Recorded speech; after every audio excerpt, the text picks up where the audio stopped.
Hello guys, আজকে একটা blog নিয়ে চলে এসেছি আর এটা হচ্ছে ফার্স্ট পার্ট। আজকের দিনটা হচ্ছে 12ই জুন। আজ হলো জামাই ষষ্ঠীর দিন। আজকের দিনে তো সবাই যার যার শ্বশুর বাড়িতে গিয়ে জামাই ষষ্ঠী পালন করে, আর আমরা চলে যাচ্ছি ঘুরতে। কি মজা! পেছনে বসে আছে বিনয় আর বাবান, ওইদিকে লালটু রিজু, সৌভিকদা আমার পাশে, আর ওই পাশে আমার দিদি রয়েছে, আর হচ্ছে জামাইবাবু সামনে বসেছে।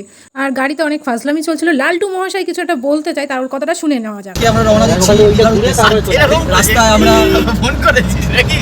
Hello guys, please subscribe my channel.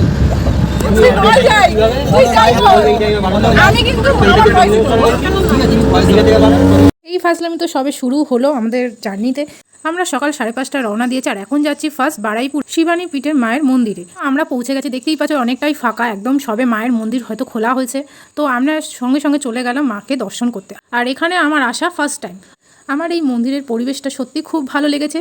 যারা যারা এই মন্দিরে আসুনি, তাও একবার আমি বলবো একবার মায়ের দর্শন করে যেও। মায়ের এই রূপটা দর্শন করার পর না, সত্যি তোমরা কেউ ভুলতে পারবে না। কারণ আমি ওই দিনের ঘুরে আসার পর আমি সত্যিই কোনোদিন ভুলতে পারিনি। তাও তোমাদের জন্য আমি একটা ভিডিও পেয়েছি করার সুযোগ। তো মন্দিরে অ্যালাউ নেই, আর সকালবেলা ছিল বলে আমি ফটোটা তুলতে পেরেছি। আমি যখন মাকে দেখলাম, আমি 10 মিনিট ধরে মায়ের দিকেই তাকিয়েছিলাম। আমি অন্য জায়গায় চোখ সরাতেই পারছিলাম না, কারণ মায়ের ওই মিষ্টি মুখটা আমার এখনও অবধি চোখে ভাসে।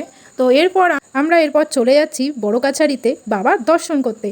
সেকেন্ড পার্টে আমি আসছি বড় কাছারির ব্লগ নিয়ে। এই ভিডিওটা যদি ভালো লেগে থাকে তাহলে লাইক অ্যান্ড সাবস্ক্রাইব করতে ভুলে যাও না। আর নেক্সট পার্টটা না হলে দেখতে পাবে না, মিস হয়ে যাবে।